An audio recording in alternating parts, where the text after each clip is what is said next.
What's up? What's up? What's up? We are back. What's How you up? feeling? Feels good to be Wake up back. with that morning Tupac stretch. You gotta get that Okay. Yeah, morning right? Tupac. You know what I'm saying? Now, You know what I'm saying? now But I we're get dogs around. Tupac.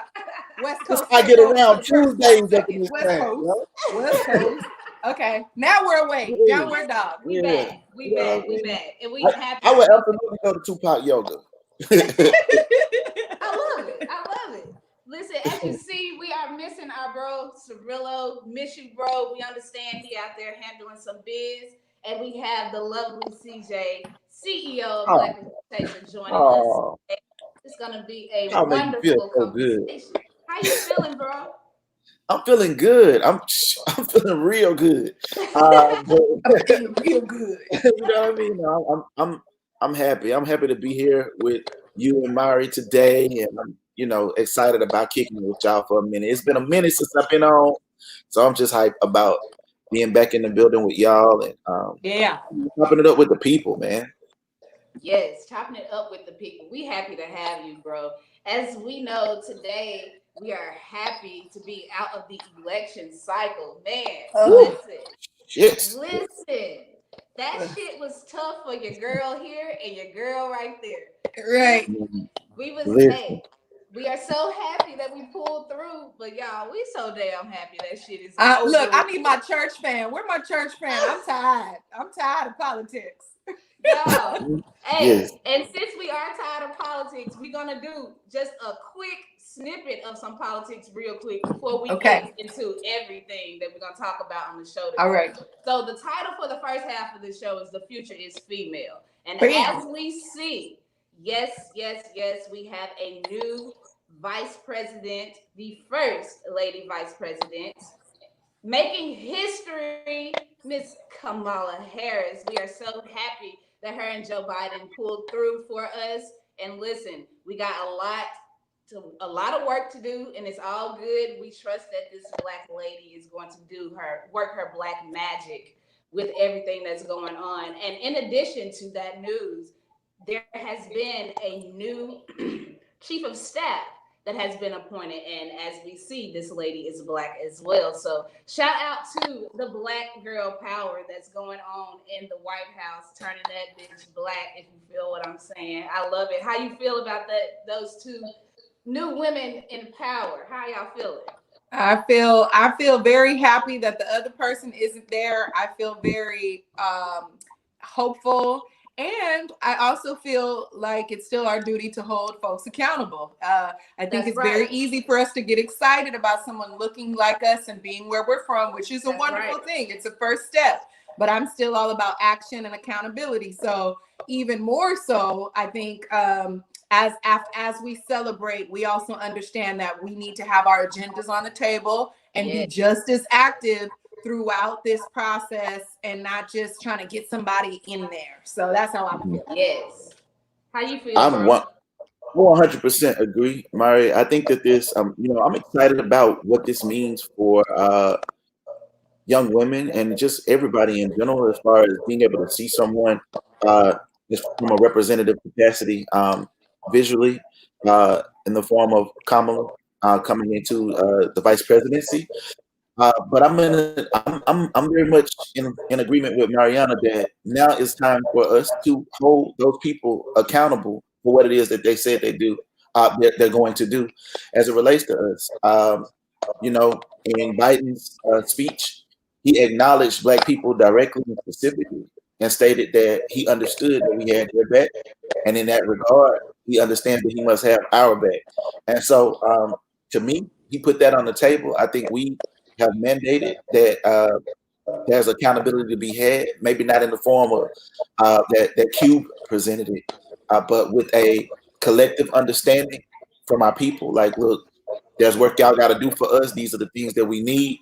Y'all know that we are the force within this party now, and because of that, there's not going to be any room for placation. We need tangible results, real substantive things that we can feel in our community. So yeah, I'm excited from that standpoint, but my excitement is tempered like yours, Mari. I I feel think it. that's logical. I said something like this similar last week, and I totally agree. Like, we don't want to get too drunk in the happiness of the new positions that everyone has gotten, because there's still a lot of work to be done, and there's still the same issues on the table. So the last thing that we want to do is just celebrate and not get the work done. And that's one thing that us here at Black with No Chaser, we are very adamant about making sure that we have plans, making sure that we're strategic about it, and making sure that we're actually putting action to the work. And that's one thing that we're going to continue to do, whether whoever is in office does it or not. We're still going to do a job on this end. Yeah, I think we got to be really clear on like the cognitive. Look, I said I don't want to talk politics, but I'm talking people. Like, I think we got to be really alert and aware about our cognitive dissonance and things like that, because right now what happens is the standard and treatment of people has been so low that it's kind of like an abused man or abused woman. When you get treated bad, somebody come around and just says hi and is giving you basic human respect, you fall all out and act a fool. So I think we need to remember that, like, some of this excitement is more about like, we ain't gonna get abused the same way anymore. Oh yes, Lord, thank you. I'm like, okay, calm down. Let's let some work be done, because it's not enough just to be Black. It's about being Black and excellent in the roles for the people that we serve, you know? I feel that. I totally feel that. That's all facts. Now, one thing about everything that has happened during this election is the power of HBCUs. If you haven't seen this particular post, I think this is very important. A Black woman from Spelman helped get out the vote in a city ran by a Black woman from FAMU to push a ticket with a Black woman from Howard over the top. Y'all, that's Black girl magic. That's Black girl magic. The fact that everything that happened to Stacey Abrams, it's like she still did not stop doing the work, and you see what the longevity of her plan was. For her not to step back after she had that loss, she didn't take that as a loss. She took that as another opportunity to keep pressing forward. And I think this is a beautiful, beautiful way to frame the progression of the way that the world is going, which is why I do use the phrase, the future is female. And this isn't to take away from men at all. No way in form or fashion am I taking away from men, but we do see that there is a lot of progress that happens once we all combine together, and we do allow the lady to have more of a voice and more action, more feet to the ground, for lack of better words. Absolutely. I don't feel slighted at all when we celebrate Black women leading. I think it's a incredible thing. I want to also, in fact, I want to shout out another. What's up, Rian? I want to shout out another sister that played an instrumental role in that as well, but she's much more behind the scenes. I attended law school with Miss Meredith Lilly, who also attended Talladega College, which is also another historically Black college. But she's on the ground in Atlanta, behind the scenes, doing a lot of the work. She's been an organizer since the Obama administration, since before the Obama administration, and I just want to shout her out as well, because not only are these women Black women that attended HBCUs, but they're all women from the South. Some of them have direct ties to Mississippi, you know, except for Kamala, obviously from Cali, you know what I mean? So from the West Coast. But no, I absolutely think that you know, Black women step forward in a resounding way, and it's dope to see them lead in this regard. So you know, I think that should absolutely be celebrated, and you know, I think that the only thing that I would ask as a Black man in this entirety is not that we be centered in the narrative, but that it be made, that folk be made aware that we were very active in participating in this process. That 83% of us did vote for something new in this country, and so that was important for that to be said. That's dope. Well, you know, we can really apply the same dynamic when it comes to, you know, 6 months ago when all these, you know, corporations ran by European people, you know, we're constantly talking about how we need to sit back and listen, right?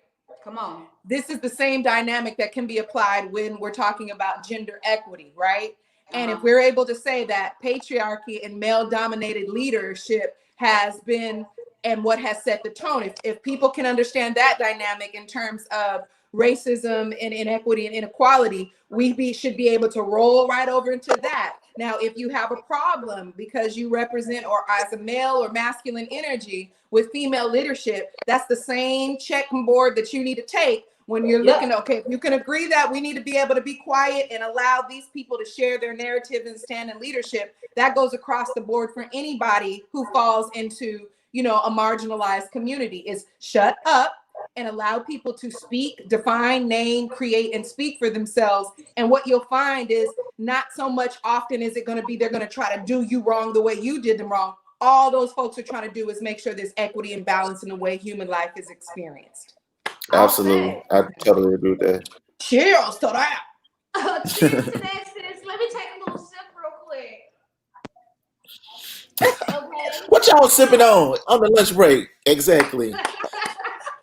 I don't feel like it's no cup. I don't feel like it's no coffee in that cup. Nope, ain't no coffee in my cup. Now, if you guys didn't know, Miss Mari is an amazing author on your shit. Okay. Yeah. And then once again, I don't want to spill any beans, but I'll say something along the lines of she is very, very invested in our youth, very invested in our children. And when it comes down to her artistry with it, it's very important that we shine a light on people that are working with our youth because they are our future, correct?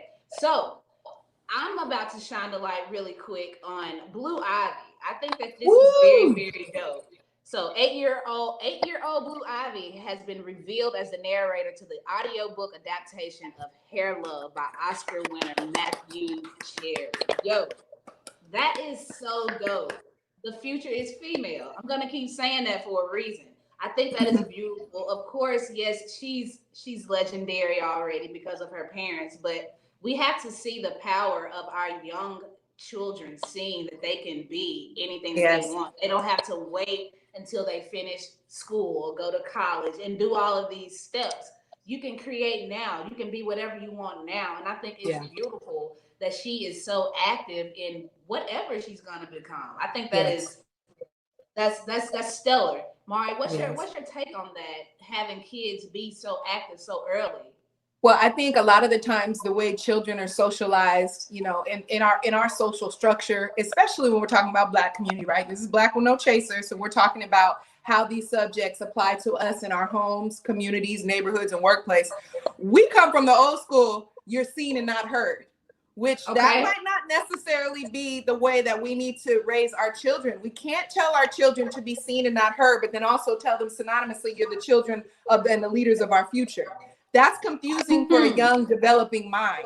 I think if we want to make sure that children are learning, or even, stay in your place. How does a child know what their place is if that's to be mute and unseen? So I think when we have young people who can actually, you have your mentors and people you look up to, that's great, but you are a leader as well. You're a leader in your home with whatever your roles and responsibilities are there. You're a leader in your school, in your spiritual homes, or your churches, your sports team. So I think that lifting children up and having them have good examples of leadership, but also letting them explore what leadership is in their realm and their world is a beautiful thing. I think it's positive and it's very important. I don't think children should be seen and not heard. Not seen and not heard. I think children should be honored, uplifted in every space that they're in, and they should have a role in the community just as elders do. Facts. How you feel, bro? Yeah, I wholeheartedly agree with that. I think it was brilliant to have Blue Ivy be the voice behind it. Obviously she's a young celebrity, but not because of the celebrity, but because of the history attached to being a young celebrity, or the daughter of Jay-Z and Beyonce, the first daughter of Jay-Z and Beyonce, and understanding that adults for a long time wrongfully critiqued and criticized this little baby. And her hair. And so the notion that little Blue Ivy is the voice celebrating Black girl hair and celebrating what that means to me is awesome. I think it was a brilliant gesture, and I think that it was empowering, and I was happy to see that collaboration take place. and Yeah. I'm loving seeing her little star shine. So Yeah. yeah, it's dope. Mhm. People were downright nasty about her hair and how her appearance was. I was like, I've it was never sickening to understood me. It that was logic. absolutely sickening. So even if Blue Ivy is told to carry herself poised and posture, I'll do it for you. Nah, nah, nah, nah, nah. Now what? You bagged on my hair. Now I'm the narrative of a whole hair bookend story. I hope they make a movie, a big old movie and series and everything out of it. I hope they do, because she deserves that. I'll be I petty mean, for baby Ivy for a moment. look, we Right. will be petty for you for sure. And Yeah. I think it's Did crazy. that. I think social media has allowed people to feel so comfortable with saying all kinds of extreme things that they know that they would not say in real life. It's kind of Mhm. crazy, like the logic that we have behind the keyboard and the logic that we have in these streets. It's like, come on. Yeah. It's just Twitter until you catching them hands, y'all. Right. Exactly. Them hands. Where that Dim Hands University You know at? what I'm saying? Hey. Get your full scholarship. Get your full scholarship. We handing them I out left and right. thought about my Black with No Chaser family. I got some new gloves and they're gold. And so when I was working Oh. and breaking them in with my coach the other day, I was in my head saying, Dim hands. I was getting it, y'all. I was getting it. I need my sweater. I gotta get my hoodie. Listen. I love it. Let that be known, y'all. Mari letting y'all know she ain't want to be fucked with. Them paws coming. Bye. Look, I could go from here to here in a quick second. You know what I'm saying? We She can faint with celebrate or we can take them down. So, if you guys are not familiar with our resident writer, Leslie, man, he writes some amazing stuff. You need to go to blackwithnochaser.com and read plenty of his stories. It's going to connect with you. It's relatable. It's comical. It's factual. It's barely opinionated. And it's everything that we need when we want to read about us. Yes. But Leslie dropped a series of interesting tweets, and in Mississippi fashion, we want to just take a little time to just highlight this series of tweets about Fannie Lou Hamer. So, Stacey Abram from Mississippi, but so is Fannie Lou Hamer. The valor and heroism Sister Fannie demonstrated even in the face of domestic terrorism on June 9th, 1963, when she was arrested for attempting to integrate the public facilities at the Winona bus station,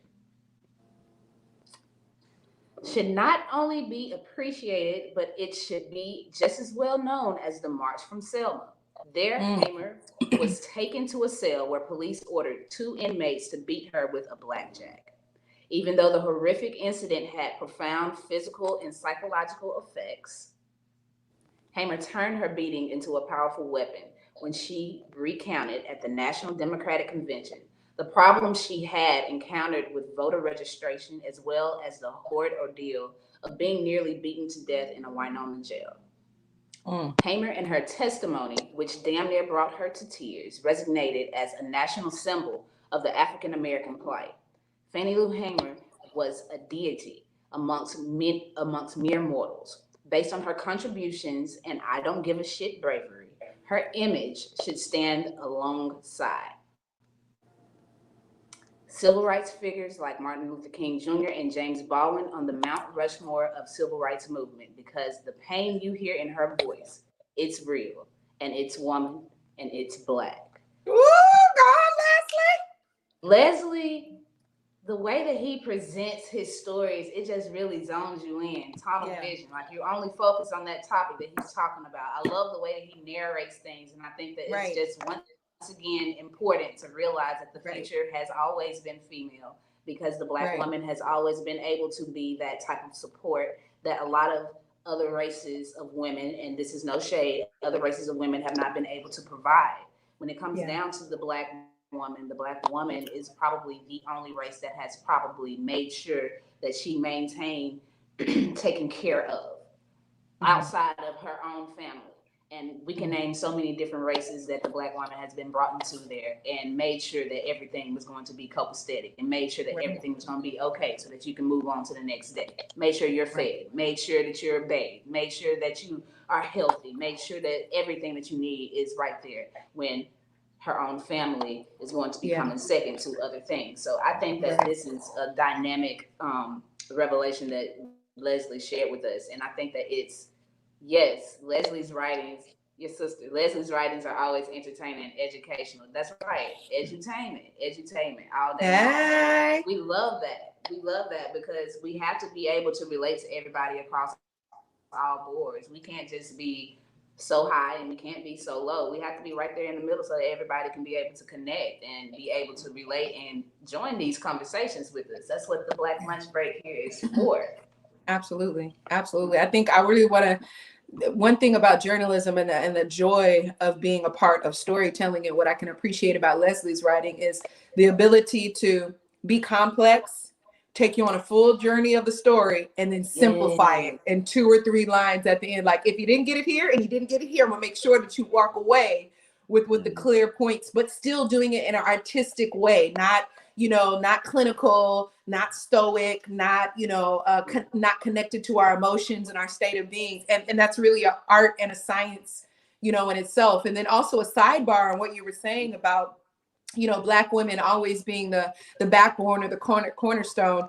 You know, it kind of relates perfectly with what you're saying in your theme of, you know, the future is female, and people being disturbed by that shift in feminine energy really taking a place in leadership, right? Because what this says is, specifically as it pertains to Black women, is not only did we make sure that your chicken was fried, that your babies were fed from our breast milk, that your home was made, that we gave you the hospitality that you needed, even though we were treated less than human.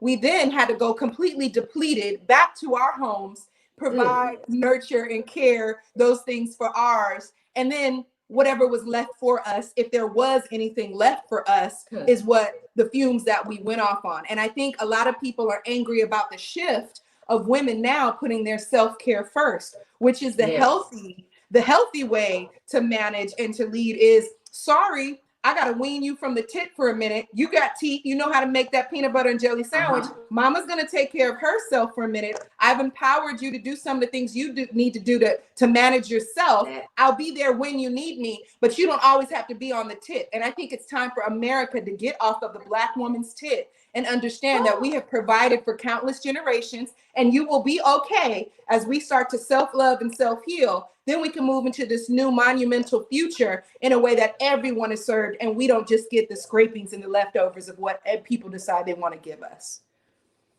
Yo, I agree love with that. Mm-hmm. Absolutely. Y'all heard it. Get off the tit. Get off the tit. Yeah. You heard it. Get Get off off the the tit. TIT. You know, for real. I gotta listen. I mean, I'm here for it. I really am. I think that it's imperative that you know, first and foremost, because Fannie Lou literally was speaking up at a time, like she was the one of the founding members of the Mississippi Freedom Democratic Party, right? Of the Freedom Democratic Party.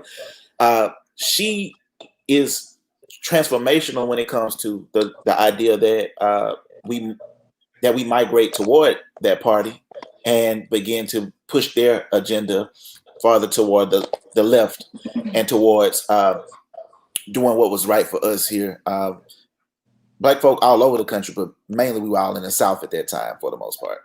Well, a lot of us were still in the South before the migration. So, yeah, I think that, Black women absolutely deserve a moment to let their hair down or to unwind, to have a glass of wine, to be celebrated, to be exalted even. You know what I mean? Yeah. And it should not rub anyone the wrong way that we take that moment to allow, not even allow, but just step out of the way so that they can bask in the glory of this moment and of their power. So I agree wholeheartedly with that. Facts. Now, we have ended this first segment of The Future is Female. We hope you guys enjoyed that first half. We're about to break it up real quick. But before we move on to the next segment, you know what time it is. It's Sage and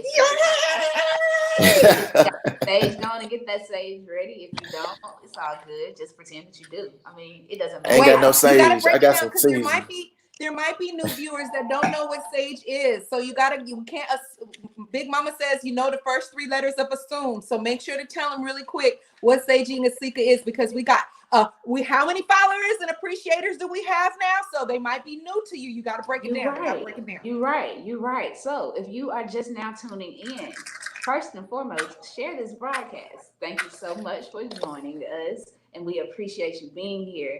This is the midpoint of the Black lunch break, and we call this Saging with Sika, and we kind of just clear the air. I give you a couple of sage factuals or maybe some crystal factuals, either or, whichever one I'm feeling. But today we're going to get into 6 sacred herbs for smudging and cleansing purposes. Now, you see on your screen, you can use these 6: rosemary, cinnamon, eucalyptus, lemongrass, cedar, or Palo Santo. That's what I got. That is exactly what Ms. Mari has over there. And right now on the screen, you are seeing an example of what these things are looking like. So if you are interested in going and get you some of these things, and go get them. You can get them anywhere, you know, where you see your local garden areas, where your plants are and all of that jazz, Lowe's, you know, actual flower place, wherever, botanical gardens, you know, I don't know where you're listening, but you know where to go get that stuff from. And the purpose of Saging with Sika is just to get us back on our spiritual journey, to listen to our ancestors, and to know that we are never alone, that everything that has been happening on this earth has already been experienced by our ancestors before us. So they got the knowledge and they're sharing it with us. And we sage and we connect in very different ways.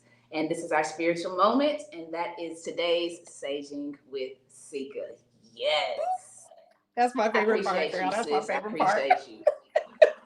Yo, so let's see. We got a comment here. When you're fed up, it doesn't matter the time or the place or circumstances. That's correct. The Lord hath give us all variety of twigs and bushes and trees, y'all. There's more than one. I ain't had no say that we can celebrate. He's trying to diversify your herbal intake and teach y'all about there's more than one herb out there that we're supposed to be burning, y'all. Come on. But I ain't had no say. Do what you gotta do. I had some seasoning, so I just, seasoned with Sika. Seasoning with Sika today. Like, yeah. Okay, leave the seasonings in the cupboard. That's not the kind of sage we're burning today. Oh, okay. For Christmas and the Kwanzaa meal, okay? So, if you guys have not seen our most recent promotions, Black with No Chaser has joined a docuseries with Talk 37, and this is going to be an amazing conversation, amazing discussion that we'll be hosting tonight at 8 EST. That's 7 CST. That's 5 PST for all of you guys that are listening right now. And we're going to get into a video real quick about what we'll be watching on tonight. And I'll talk to somebody off the street, pull them up. What Black women do you know their accomplishments? They're going to say the same too. Harriet Tubman, Rosa Parks, that's it. They ain't going to tell you nobody else. And from my perspective, that's disrespect. Because everything that we've benefited from has come off the backs of Black women.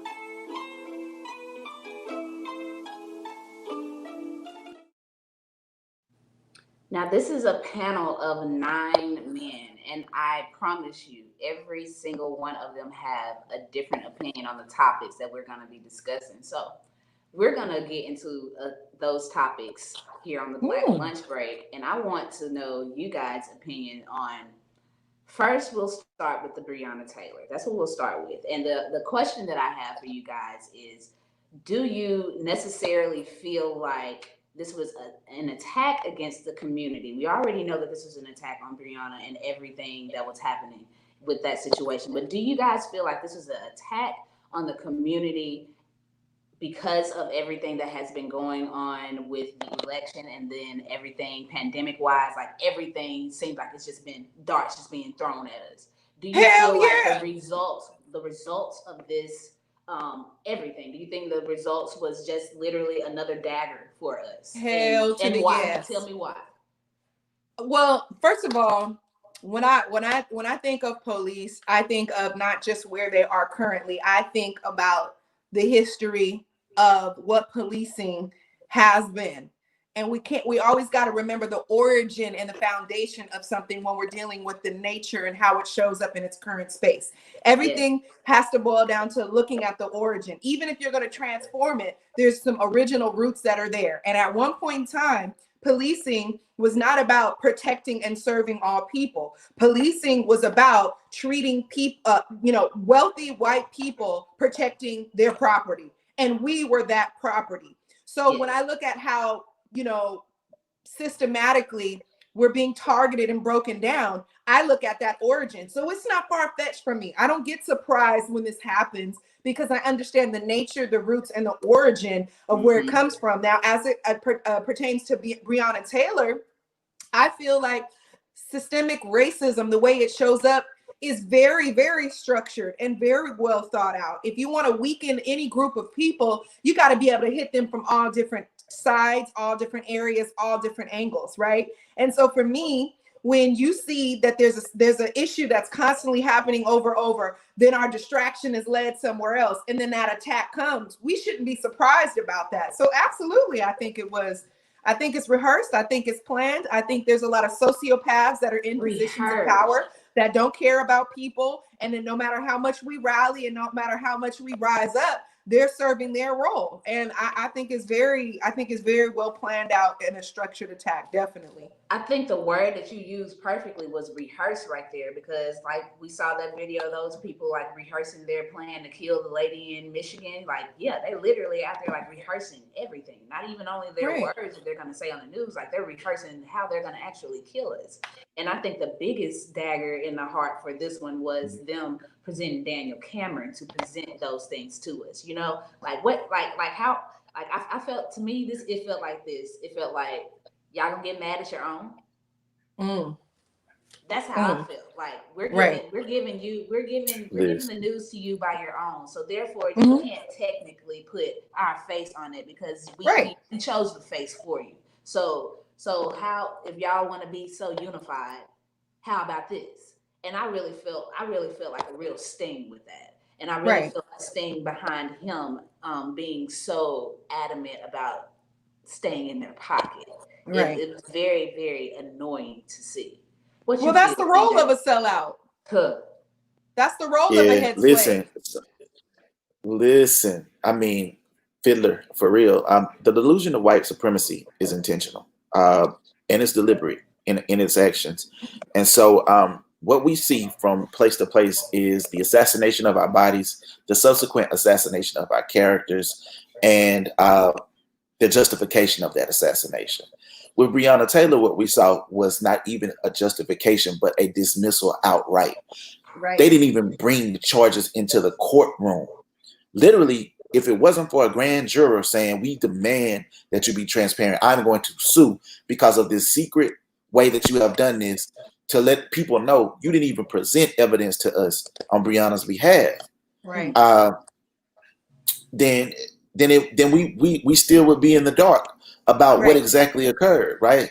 We would think that was the way that the judicial process was supposed to work. Having worked in it for quite some time, I can assure you that anytime someone wants to secure an indictment for someone accused of something, a district attorney and certainly an attorney general will be able to present the evidence necessary to do so. A grand jury indictment allows everything to come in, including hearsay, including things that may not necessarily be true. And the defense does not typically get to testify to anything. In this process, Daniel Cameron allowed the defendants to testify.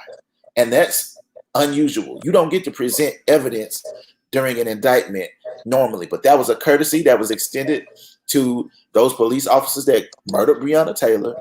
That is not extended to us when we are accused of crime. Question real quick. So you said that is a courtesy that is extended. So like, is that legal? I guess that's my question. Like, that's legal to extend certain courtesies? It's legal, but it isn't normal. It's only normal in the case of police. And we started seeing this particularly in Ferguson in 2014 when Darren Wilson murdered Michael Brown. Wow. That was the first time that I ever really saw a district attorney allow the person who killed another person to testify in before a grand jury to try to justify their acts in such a way that they would not even be charged with the crime, uh, so that it would get before a general jury and the case be tried substantively before the people, or case be tried on the evidence, on the merits, with people testifying and so on and so forth. And so since that time, that's been added to the racism playbook, to the systemic oppression playbook, because like Mary said, it's very much so a playbook. Uh, Again, it's, hey, we're going to kill you, and then we're going to kill your character as a human being. We're going to tell about the times that you smoked weed in the 6th grade. We're going to then going to, if you are lucky enough to get this person tried. Remember that Trayvon Martin's murderer, George Zimmerman, was not even arrested for 6 weeks. We literally had to go campaign in front of the mayor, in front of City Hall in Sanford, Florida. Yeah. For like 70,000 people had to go stand out in front of City Hall from all across this country to just get somebody to do something on Trayvon's behalf. And then we saw it become a trial of Trayvon's character and of Right. the witness's character and everybody but George Zimmerman's character. And so, to bring it back to Breonna, it's absolutely an affront. Anytime that one of us are killed and it's justified, it's absolutely an affront on us. But this was them imposing showing and imposing their power and reminding us that we don't have any. That even when there's a black man in the form, even when there's a black man in the position, we are still the ones pulling the strings, because Daniel Cameron was Mitch McConnell's attorney before becoming the attorney general for the state of Kentucky. And so anybody that knows what Mitch McConnell stands for, and he's, I think, even married to his niece, married to Daniel Cameron, married to Mitch McConnell's niece. We're going to bring out all the facts. Yeah. Go ahead, So, lay 'em out there. so I mean, it's absolutely a power play in them letting us know, like, y'all can raise as much hell as y'all want to at the end of the day, until you can pull some strings on these policies, or until you can wield your political power. Right. We got y'all right where we want you. So Right. yeah. Right.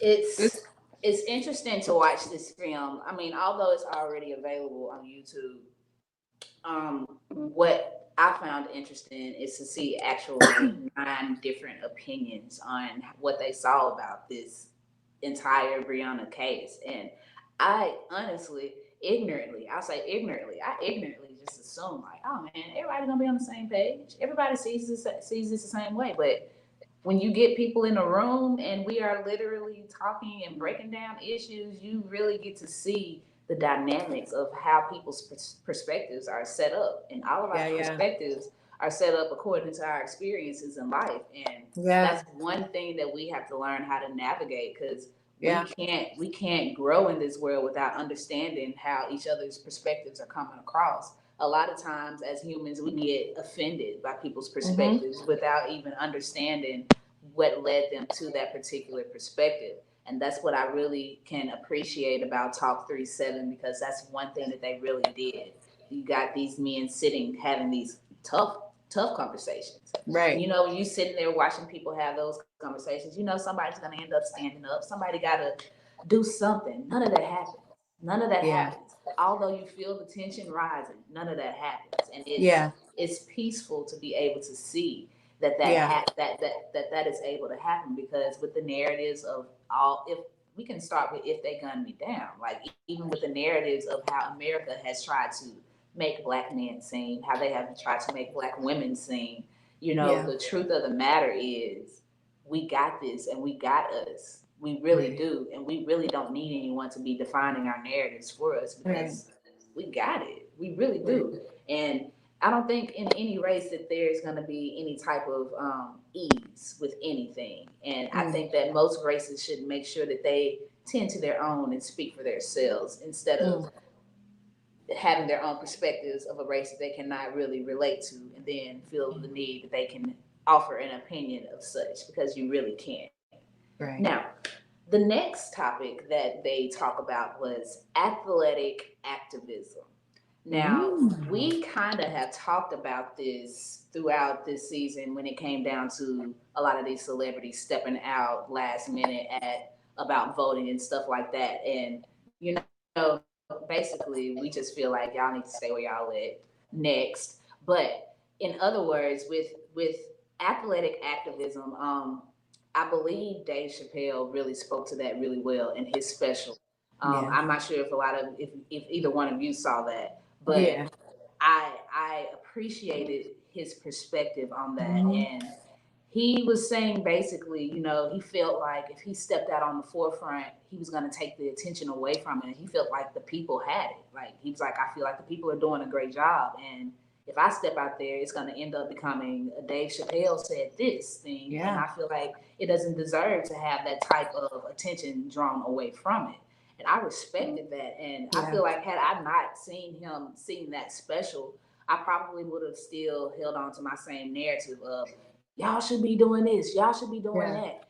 No, maybe not. I believe that some are called to speak in an activism type of way, but I don't think that all of them are equipped to do that. And I think that the ones that we feel like have the most celebrityism we feel like they should be doing that. I feel like if they haven't thus far, I feel like they probably know that they shouldn't be. Yeah. Yeah. I think that should is a very dangerous word. And this last year, I've been doing a lot to kind of rid my vocabulary and keeping should out of the rotation, because should is one of those words kind of like potential, right? Potential is cool. Potential is idealistic. Potential is hopeful, but potential ain't it, right?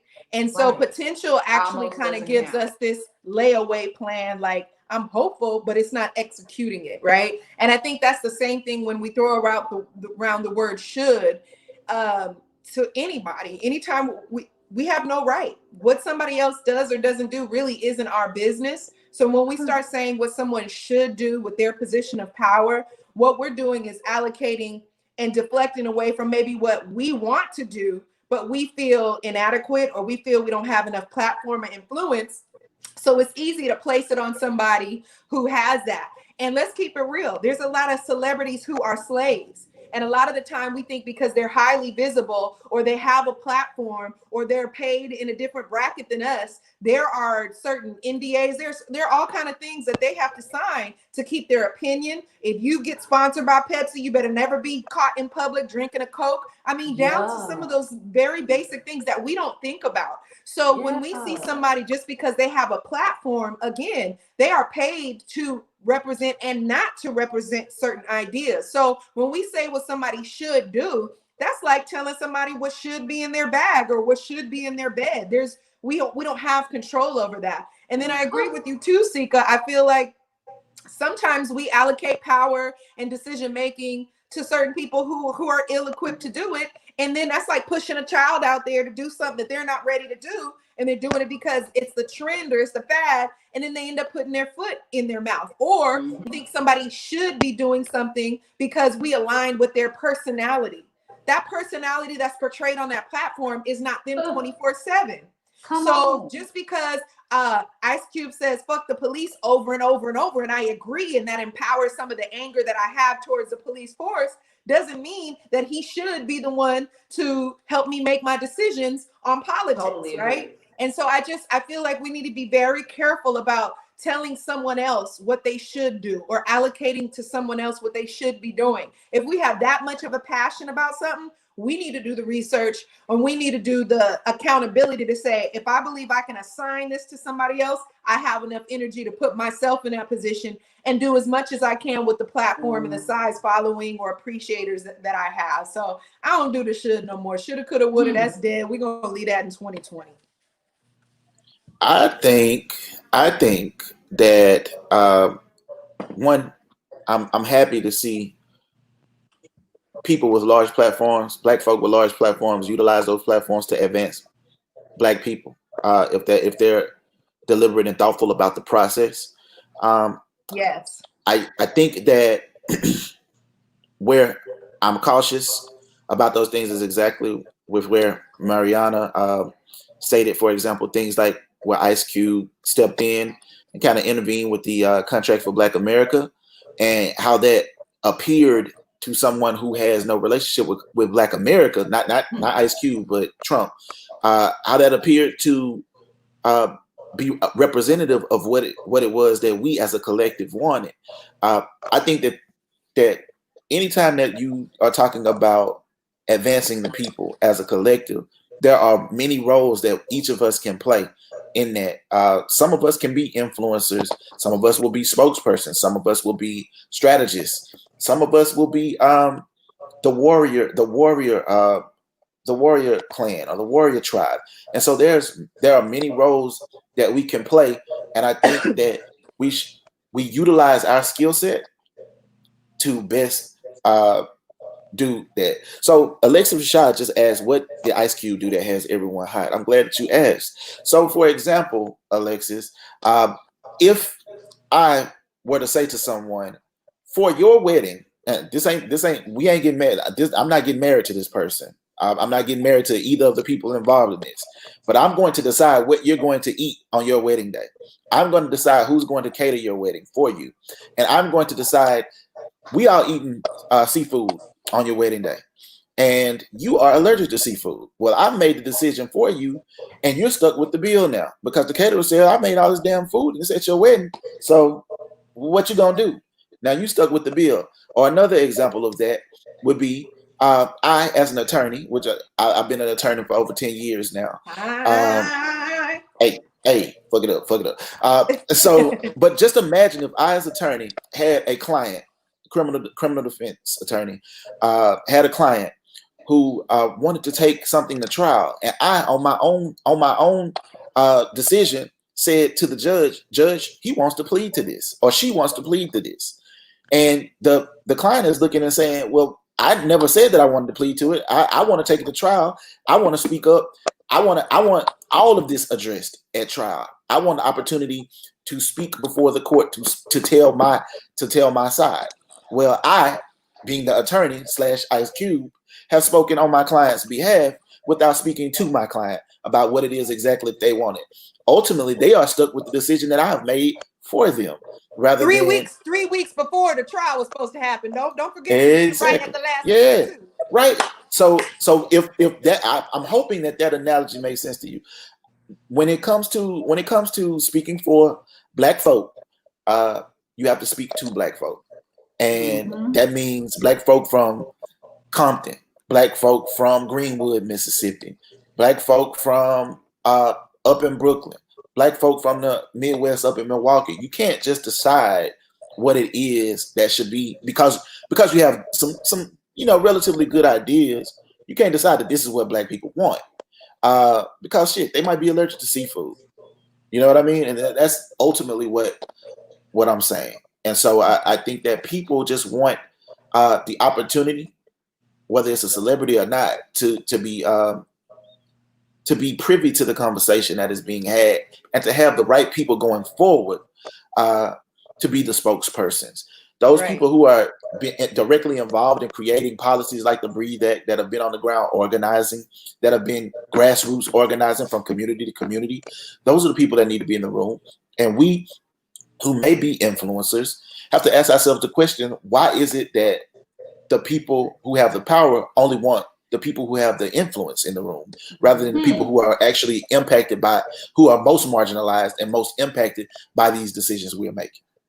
Right. And we're not looking for somebody to have a perfect track record. We're looking to you to have a track record that exists, that clearly indicates experience in your decision-making ability. So at the end of the day, when you go for a job, if you're in a position where you're hiring someone, you're not looking for the fact that, oh, maybe you got fired when you was 19 because you cut up. You are looking to see that, okay, for the past 5 years, you have been consistent with your education, your experience, your growth, your expansion, your lateral movement, and what you contribute is going to make our mission go further. We're going to enhance you, you're going to enhance me, and you're coming from a space of authenticity through the track record that's established. You wouldn't hire someone 3 weeks out before a major job or contract just because they were your favorite dressed at the interview, just because they had the same taste in seafood as you at the company dinner. You're going to hire someone based off of expertise and the consistent nature and how they're representing what they stand for.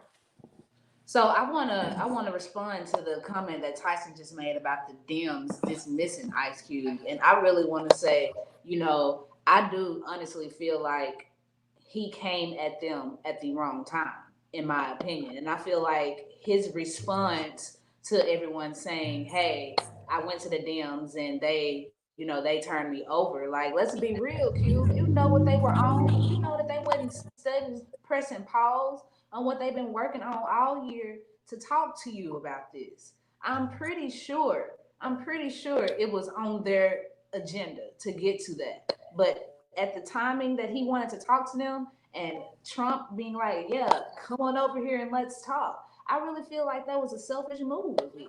I feel like his response was selfish. I feel like that was very negligent of him to put out there. The Dems wouldn't, they dismissed me. I feel like that was very, very negligent. I feel like that was a way to convince other people to another side that was probably not already convinced, people that were ignorant. And I feel like he was very, very negligent with his words. He was very negligent with his responses to people that were outraged. Like, he knew once he made this move, he knew with that type of mindset and money that he had, he knew that some people in his Black community were going to be upset about that. And so moving forward, he should have been able to have enough wherewithal to be able to handle that and keep it moving and let it roll off your back just like a duck, because that's what you should be expecting. And I think that he was just selfish, man. That's just my opinion on it. I think he was just too selfish and tunnel vision.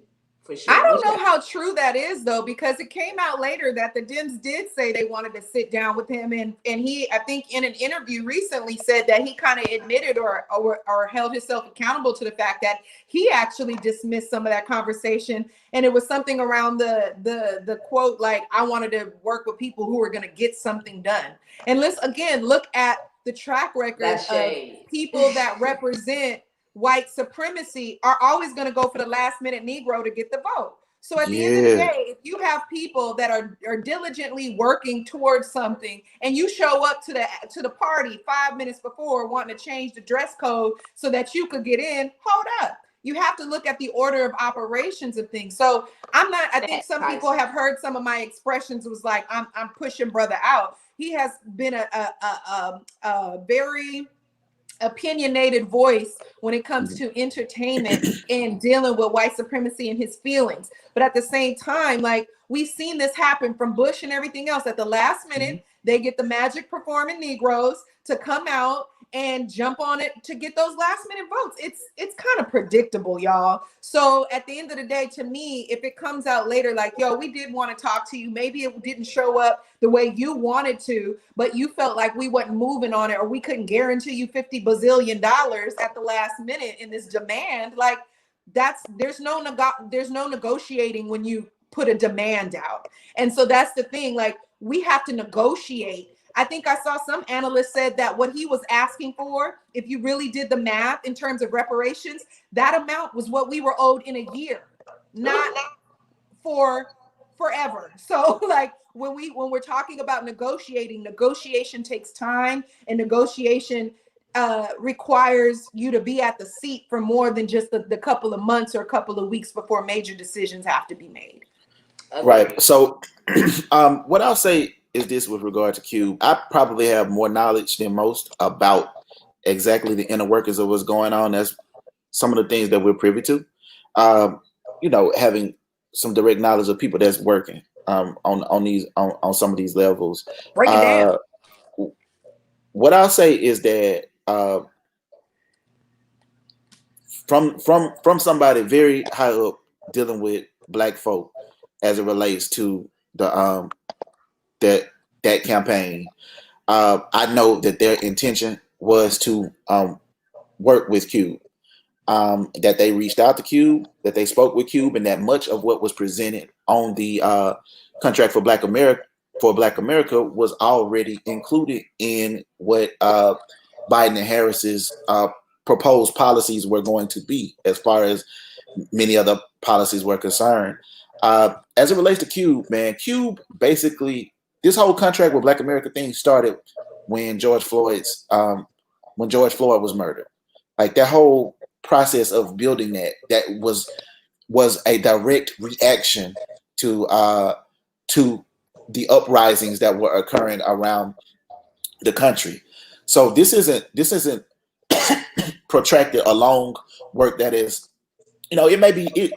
I thought that there were some thoughtful things in there, but it was not being aware of the fact that there were already people doing this work before they got there. And like you, Jess, I did feel like he was a bit negligent in not knowing these are the people that I need to bring to the table. I need to go holler at the sisters in Oakland that posted up. I need to include more Black women in this process, so that there's more direct things spoken to about Black women. I need to include more trans people in this process, so that there are actually things that are spoken to about trans people, about disabled people, about all of the intersections that need to be addressed as it relates to Black folk. And so it was very male-centered in regard to how the contract for Black America was presented. And I think that's why it's important to, one, get integrated into the process, right? Like, there's a process to this. How do you make a people rise? Educate, agitate, organize, or educate, motivate, organize, right? So maybe you did one of these things, or maybe you did none of these things. In this particular instance, it seemed like you just decided, along with a core group of people, that this is what Black people need, and this is what we believe Black people need, and we're gonna go talk to Donald Trump about it, or we're gonna talk to Biden about it, or whomever. And what I know now is, it's like, when you fired off that round, now the Biden and Harris administration is there, and I don't know how they're going to respond necessarily to you, or if you are the person that needs to be responded to. You didn't have a desire to be on a discussion or a call with other rappers / celebrities. Again, I don't think rappers / celebrities are necessarily the people that need to be on that call. I think the people that need to be on that call are the sisters that were posted up in houses in Oakland that got the policies changed in Oakland, so that people can't just be buying houses and squatting on them when there are people homeless in Oakland. I think that the people that are up in New York, or that are up in Ohio, or up in Minnesota, that worked on the defund initiatives, or the divest and invest initiatives, are the people that need to be out in the room, because they have studied this work. They are experts in this work. Right? Please pick up the phone. They might rap about this work, and I'm like trying to ignore the phone and shit. I'm like, yo, I'm gonna keep it real. I know all of us hear that damn phone. What I'm saying? I'm like, please pick up the phone. So I'm sorry, like, I didn't mean to break up your train of thought, but the phone listen. was No, it's all breaking good. 'Cause it was. Listen, I was trying to float. Like, listen, it's like double dip. I'm up in the like, yo, I'm flowing right now. Let me stay in my flow. Phone ringing. Hey, nigga, pick me up, nigga, pick me up. So I'm like, okay, whatever. But yeah, y'all, like, literally, the people that need to be in the room on this are the people that have been doing the work, or the people that are directly impacted by it. I cannot tell anyone what a formerly incarcerated person's experience is, because I am not a formerly incarcerated person. Yes, I cannot speak to the houseless experience, because I've never experienced that. So on and so forth. These are the people that need to be around that table. That's what your coalition has to be formed of, not people that can rap about it and that may have experienced it in the 1980s, but don't know shit about it in 2020. You got bars. You got bars, DJ. You feel me? And so that's where I am with it. Is I love Cube. I'm gonna love Cube. I loved Cube yesterday. I'm gonna love him tomorrow. Absolutely. But there is work that needs to be done, that he can help to do, and that there are ways he can be involved in without having to be the voice of or the face of. Well, you know, my last words are our intentions can fool us. And we may be able to intend to do one thing, but when we intend, we still have to study and explore the outcomes and probabilities that could happen.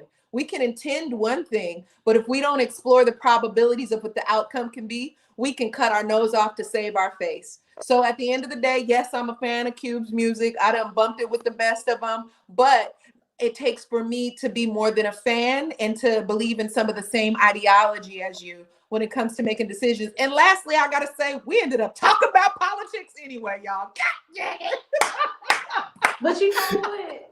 We did, but I actually enjoyed this political conversation this time for some reason. Yeah, it felt a little bit different. You know what I mean? Like politics can be stuffy as hell, y'all. And so we Black Lunch Break is fun. It's like our time to like unwind and stuff like that. And so we know that for the last few months, it's been hella political. It was an important time and some important things were happening. But like, I had fun with y'all today. I'm glad that I got the opportunity to come on with my sisters and talk about Black women. Oh, my favorite subject. Hey, anytime y'all want to talk about that, please invite me.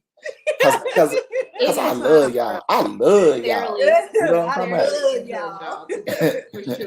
For sure. So before we get out of here, you guys, let's do a couple of some house cleaning real quick. Don't forget to get your full scholarship to Them Hands University. You know where to get that. You can visit our merch shop at www.blackwithnochaser.shopify.com. You can go over there, you can get your merch at any time. And as we spoke on earlier, catch up on all your articles at blackwithnochaser.com. We have some dynamic writers on the team, different perspectives, and you're gonna enjoy all of your reading experiences from Black with No Chaser. And if you are not following us on all social media platforms, make sure that you get that handle. We're on Twitter, Instagram, we're even on LinkedIn, and we're on YouTube.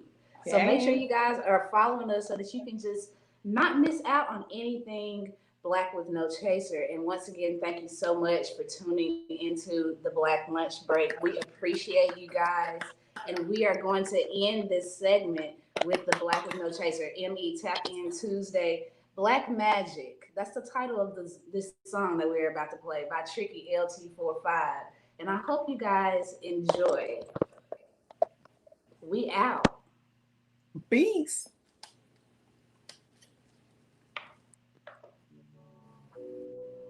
Everything I do is magic. Yeah, black is beautiful. Yeah.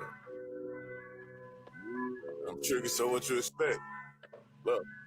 Michael Jackson the shoes, Morocco on the jewels. Off a whip it a cool, with a Serena too.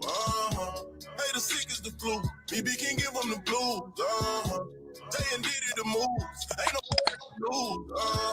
Pulling up, looking like black magic, pulling up, feeling like black magic, pulling up, looking like black magic, pulling up. Looking like black magic. I swear on my grandma, I'm kicking this shit from the floor. They not ready for this. I'm from under the bottom with the only shot that you get is from rifles and pistols. Life like it's good times, but we didn't have a penny though. Blowing up down the mic like them JJ. Used to hoop with LaMarcus and Baby. Now we plot every day on the payday. Get that bag, that big bag, and my bitch want to hurt, man. Every day scheming and rubbing my hands together like I'm Birdman. I want me 22 million, put that on the house. I got too many babies to sleep on the couch. Got the juice with no shadow of doubt. God first and hard work, that's what I'm about. Look, a nigga really head first. Nigga making play, making bread work. Nigga sleep and get them out the bed first. Wanna see results, do the leg work. Is it overthinking, make your head hurt? You don't overcome if you ain't scared first. Gotta keep it weighted. Niggas be fugazi, can't be acting lazy. Gotta feed them babies, gotta feed them babies. Michael Jackson the shoes, Barack Obama the jewels. Off a whip it a cool, with a Serena too. Hey, the sick is the flu. BB can give them the blues. Jay and Diddy the moves. Ain't no way I can lose. Pulling up, looking like black magic, pulling up, feeling like black magic, pulling up. looking like black magic, pulling up, looking like black magic, black magic. Girl, that's young 4-5, say you don't know me on fire. Go harder than James, gon' talk this shit like Richard Pryor. Put purpose on my verses, keep my Angelo like Maya. Young Muhammad Ali, I'm the greatest, I'm killing this shit like OJ, get away with it. Young Ada, baby, when real was real. I'm not a flop, I got skills for real. Didn't have my daddy around as a youngin', so I looked up to Uncle Phil and Bill. Wanted to be a Huxtable, that's what I'm driven, and that's what I hustle for. My nigga keep black magic, yeah. Black magic, yeah. Gotta keep coming strong, gotta kick down them doors. Struggles and bad days, don't wanna see them no more. Wouldn't take it back, cause it's part of my story. Tell the devil get back, time for me to show the world my glory. For real. Michael Jackson the shoes, Barack Obama the jewels. Uncle Wimpy the cool, with a Serena or two. Hey, the sick is the flu, BB can give them the blues. Jay and Diddy the moves, ain't no way I can lose. Pulling up, looking like black magic, black magic. Feeling like Black magic, black magic. pulling up, looking like black magic, pulling up, looking like black magic, It's going in my rotation. That's the plan, sis. Black magic. That's why we shit, share. you can hear me. It's all good. Ah.